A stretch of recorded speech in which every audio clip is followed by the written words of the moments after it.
Tonight, a Beaumont neighborhood is struggling with the loss of Lawrence Teal Jr. The 93-year-old man died overnight when flames consumed his home at the corner of Amarillo and Bolivar, not far from College Street.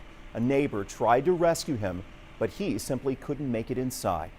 Good evening to you. I'm Jordan Williams. Investigators still don't know what caused the fire. Mr. Teal's neighbors tell us he had lived at that house since the 60s. 12 News reporter Kayla Chote talked to them today, and Kayla, they say he was always looking out for others.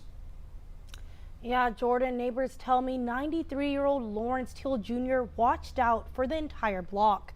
So they're really taking this especially hard. Hope that he have peace with the Lord, because he was a very nice man. Leanna Glassbird's devastated about the loss of Lawrence Teal Jr., who's been her neighbor for decades. She says they used to vacation together. I didn't know anything that happened till I got up this morning.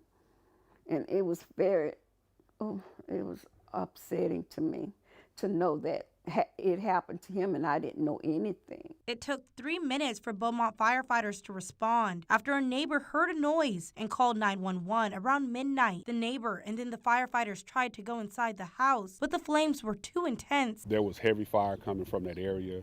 They tried to make entry into the house and could not. The doors was blocked.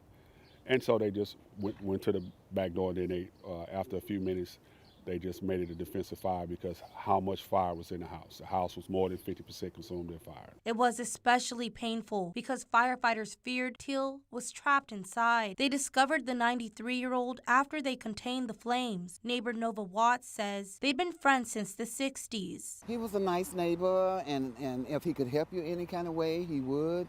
And he stayed to himself mostly after he retired. But if you passed there and he was sitting out there, he invites you to come along and talk to him.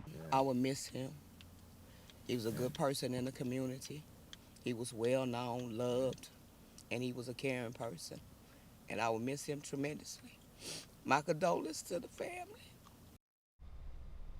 As investigators search for the cause of the fire, they asked us to remind you to double check your smoke detectors. You may also want to consider having a fire extinguisher handy at your house. Live in studio, Kayla Chote, 12 News.